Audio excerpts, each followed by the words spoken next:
Brought to you by TechnoSpark 20 series smartphones. I'm superhuman.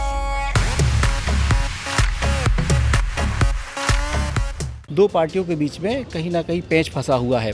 जनता से जहाँ तक भी हमने बात करी है तो उनके मुद्दे वही हैं, सड़क, बिजली, पानी और रोज़गार। आज भी वही मुद्दे हैं।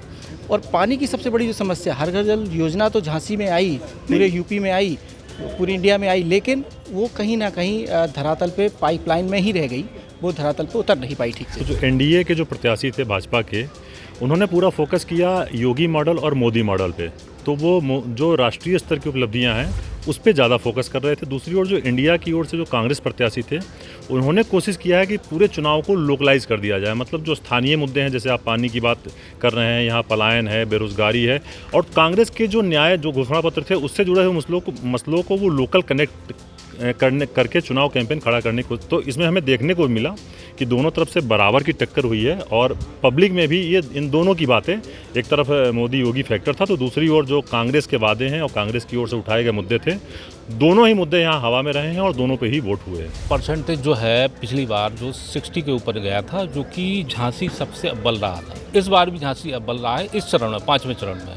तो कहीं ना कहीं वोट प्रतिशत जो है पूर्ण मतलब एक लंबा मार्जिन जो है जीत कर रखेगा सेकंड पार्टी से। हाल यहाँ पर लोकल इश्यूज जो हैं, खासतौर पर जो सांसद का जो है कि सांसद का मिलना नहीं है या लोगों के साथ कनेक्टिविटी नहीं है, ये चीज़ आई है सामने। साथ ही साथ प्रदीप जैन ये कहें कि एक बहुत भारी टक्कर देने वाले हैं इस समय बीजेपी के प्रत्याशी को। नमस्कार, मैं हूं अमित श्रीवास्तव और आप देख रहे हैं यूपी तक की टीम मौजूद है झांसी में। और झांसी में हमारे साथ मौजूद वो पत्रकार हैं जिन्होंने ये 2024 का चुनाव कवर किया है।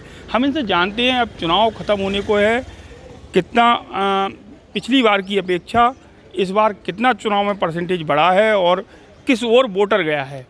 सबसे पहले हम बात करते हैं अमित सोनी जी से, जो हिंदी खबर से हैं। अमित जी, आपने यहाँ चुनाव कवर किया है, क्या लगता है आपको पिछली बार का चुनाव, इस बार का चुनाव क्या कहता है? देखिए, पिछली बार का चुनाव और इस बार का चुनाव लगभग सेम जैसा है।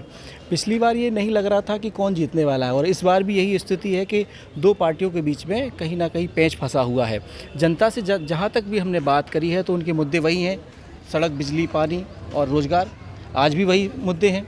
और पानी की सबसे बड़ी जो समस्या, हर घर जल योजना तो झांसी में आई, पूरे यूपी में आई, पूरी इंडिया में आई, लेकिन वो कहीं ना कहीं धरातल पे पाइपलाइन में ही रह गई, वो धरातल पे उतर नहीं पाई ठीक से। अच्छा, स्थानीय मुद्दे क्या इस चुनाव में काम किए हैं? हम लक्ष्मी जी से पूछेंगे, अभी पुराने टाइम से पत्रकारिता कर रहे हैं बुंदेलखंड में।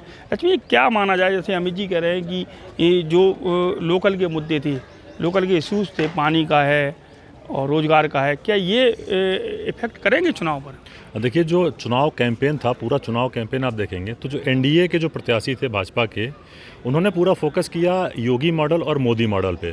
तो वो जो राष्ट्रीय स्तर की उपलब्धियां हैं उस पे ज़्यादा फोकस कर रहे थे। दूसरी ओर जो इंडिया की ओर से जो कांग्रेस प्रत्याशी थे, उन्होंने कोशिश किया है कि पूरे चुनाव को लोकलाइज कर दिया जाए। मतलब जो स्थानीय मुद्दे हैं, जैसे आप पानी की बात कर रहे हैं, यहाँ पलायन है, बेरोजगारी है, और कांग्रेस के जो न्याय जो घोषणा पत्र थे उससे जुड़े हुए मसलों को वो लोकल कनेक्ट करके चुनाव कैंपेन खड़ा करने को। तो इसमें हमें देखने को मिला कि दोनों तरफ से बराबर की टक्कर हुई है, और पब्लिक में भी ये इन दोनों की बातें, एक तरफ मोदी योगी फैक्टर था, तो दूसरी ओर जो कांग्रेस के वादे हैं और कांग्रेस की ओर से उठाए गए मुद्दे थे, दोनों ही मुद्दे यहाँ हवा में रहे हैं और दोनों पे ही वोट हुए हैं।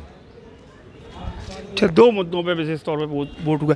आपको क्या लगता है कि ये जो सांसद का चुनाव है वो राष्ट्रीय मुद्दों का चुनाव है, लेकिन जैसा कि ये दो पत्रकार साथी बता रहे हैं, आपने ही पत्रकारिता की है या बुंदेलखंड का चुनाव देखा है, ये जैसे दो पत्रकार साथी बता रहे हैं, तो क्या लगता है स्थानीय मुद्दे इस बार ज़्यादा हावी रहे हैं? स्थानीय मुद्दे तो हमेशा ही हावी होते हैं, लेकिन सरकार किसी की बुरी नहीं होती है, लेकिन जो उसके नीचे कार्य करते हैं ना, सांसद विधायक, वो अगर सही काम करने लगे ना, तो आज जो 70% वोटिंग हो रही है ना, वो 100% में तब्दील हो जाएगी।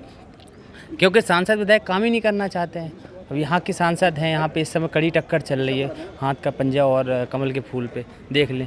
जब ऐसी कोई नाराज़गी होगी तभी तो सांसद बदल ही जाते हैं। आज भी वही मुद्दा है, पिछले 5 साल हो गए मौजूदा सांसद को पानी की समस्या को लेकर कह रहे थे कि पानी समस्या दूर करवाएंगे।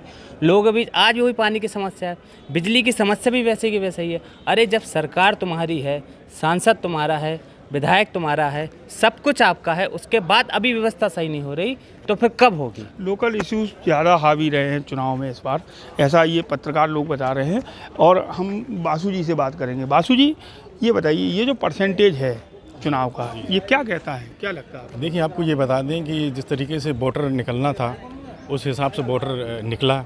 7 और 10 के बीच, 11:30 के बीच में हम देखें जो लहर देखने को मिलती थी, वोटरों के चेहरे में चमक, खुशी, वो शायद इस कारण हो सकता है कि तेज़ धूप के कारण। लेकिन जो अब देखने को जो मिल रहा है वो वोटर अभी जो देखने को मिला है 4 बजे से लेकर अभी तक जो समय बाकी है, यहाँ गति तेज़ बढ़ी है, काफ़ी मतलब इजाफा हुआ वोटरों को। और ख़ास तौर पर आप ये बताएंगे, जिलाधिकारी जी का मैं धन्यवाद देना चाहूँगा जिन्होंने इतना अच्छा अहम जो रखा है यहाँ इंतज़ाम पानी को लेकर। तो अब तो वोटिंग ख़त्म हो गई है, क्या लगता?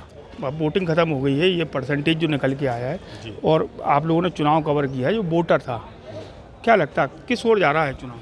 देखिए, इसका भी खुल के नहीं आ रहा है मामला, ये कहाँ जा रहा है कहाँ नहीं जा रहा है, ये आने वाले समय में 4 जून को पता चल जाएगा ये कहाँ जाएगा कहाँ नहीं जाएगा।